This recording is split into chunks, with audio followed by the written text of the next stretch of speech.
My young friends out there, you are inheriting a country where politics feels like rage. It feels like rage is the only option. But through those words, we have a reminder that we can choose a different path. I absolutely believe that this is a watershed in American history, yes. The question is what kind of watershed? And that chapter remains to be written. Is this the end of a dark chapter in our history or the beginning of a darker chapter in our history? Social media is a cancer on our society right now, and I would encourage people to log off, turn off, touch grass, hug a family member, go out and do good in your community. This is our moment. Do we escalate or do we find an off-ramp? And again, it's a choice. It's a choice, and every one of us gets to make that choice.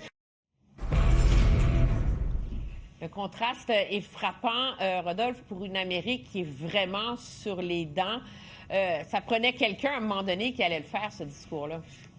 Oui, parce que c'est normalement le discours qu'on s'attend des responsables politiques après un attentat, après une tragédie, après un assassinat. Ça veut dire que quelqu'un qui est en position d'autorité, un homme politique, il n'est pas là pour ensuite polariser encore plus le débat, surtout quand ça devient un crime comme ça politique. Donc félicitations au gouverneur de l'Utah, mais normalement ça aurait dû être à l'administration Trump d'avoir ce genre de discours parce qu'il faut calmer les passions, il faut surtout être rassembleur après une tragédie. Comment ça va être reçu, tu penses, Stéphane, dans l'espèce de rage, de colère, de cette droite MAGA? Est-ce que ça peut même percer ce mur-là?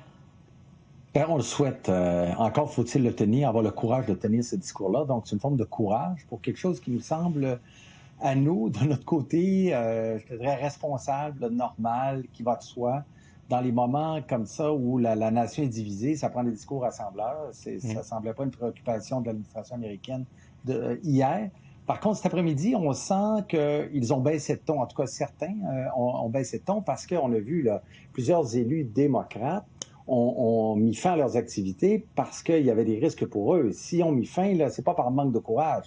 C'est parce qu'ils avaient eu des menaces directes. Ils ont été informés de menaces directes sur leur personne. Donc, c'est un risque de dérapage important. Alors, ce que dit le gouverneur, c'est réel, c'est un tournant. Est-ce que c'est un tournant favorable ou un tournant qui, au contraire, nous amène dans les abysses, littéralement, des rivalités et du œil pour œil?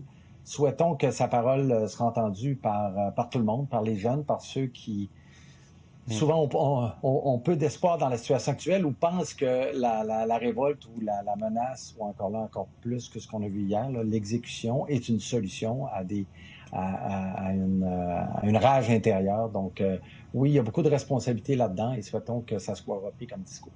Marc-André? Bien, c'est toute la démocratie.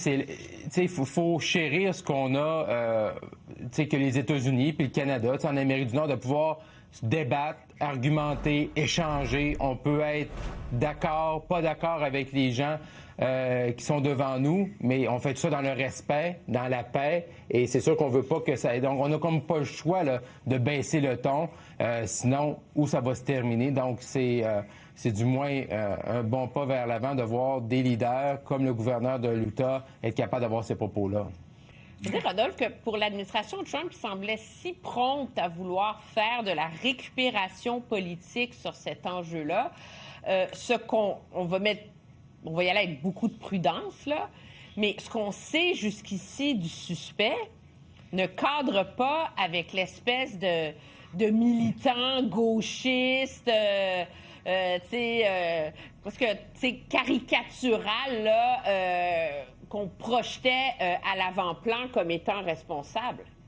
Oui, mais ce qui est encore plus irresponsable, c'est que certains, et je parle par exemple de Steve Bannon et d'autres, ont émis des commentaires sans même savoir exactement le profil. Normalement, on attend de savoir quelles sont les motivations. On attend d'abord d'arrêter le suspect avant, comme ça, d'utiliser des mots comme guerre, etc., etc. Ça veut dire on peut avoir des adversaires politiques, mais non pas des ennemis politiques. Et c'est pour ça que c'est encore plus irresponsable, avant même de connaître exactement tous les faits, d'avoir fait ces sorties comme Elon Musk, comme le président Trump aussi a fait et des membres de son administration. C'est complètement complètement irresponsable de le faire comme ça sans avoir tous les faits. Stéphane? Bien, c'est sûr que les premiers commentaires étaient littéralement dangereux et il y avait une forme de récupération à outrance, là, et sans se réfléchir aux répercussions, tu sais, de dire que c'est commandité par la gauche radicale, d'identifier, et là, la gauche radicale, c'est large, Emmanuel, tu le sais, là, donc quelqu'un peut s'investir... s'entendre sur la de mission. définition, on s'entend. Et voilà, et même ici, on aurait de la misère à nous quatre, là, alors imagine-toi aux États-Unis. Là. Donc, ça veut dire que quelqu'un pourrait s'investir de la mission parce qu'elle vient du président des plus hautes autorités. Il y a une lutte qui commence, puis il faut la finir. Donc, c'était d'une irresponsabilité absolue. Je ne pense pas que de mémoire là, de politiciens, on a vu des déclarations aussi irresponsables. Parce que là, il y a des risques de dérapage et là, d'escalade qui étaient réellement dangereux. Et je pense que c'est ce que saisit le gouverneur de l'Utah. Il voyait très bien que ce risque-là était réel. Oui, parce que c'est intéressant, Marc-Antoine, dans son discours qui a duré quand même quelques minutes, il dit « J'aurais voulu pouvoir vous dire qu'il venait d'ailleurs. J'aurais voulu pouvoir vous dire que c'est un étranger. Mais non, il est l'un des nôtres. Il est nous. Tu sais, c'est nous, là. Réveillez-vous, là. On peut pas avoir ça, cette haine-là dans notre pays, là. » Non, effectivement. Puis également, le jeu également des étiquettes, c'est la gauche, la droite. Tu sais, les gens aussi ne se lèvent pas le matin en disant « je suis de gauche ». Oui, il y a des gens là, qui militent dans des partis, des formations politiques. Puis oui, aux États-Unis, c'est pas le même climat qu'ici. C'est très coupé au couteau avec deux partis principaux. Ici, on a beaucoup plus de partis sur la scène provinciale, fédérale. Mais ces étiquettes-là, l'extrême droite, l'extrême gauche, comment on les définit, puis la gauche, la droite, mais souvent, tes adversaires sont dans tes plus grands adversaires sont dans tes formations politiques. Ça ne veut pas dire que c'est quelqu'un qui bon, on va en savoir plus aussi, mais ça ne veut pas toujours dire que ces actes-là, c'est commis par des gens qui sont à l'opposé de toi, là, vraiment allant aux antipodes. Ça peut être quelqu'un également qui pense comme toi sur certains points.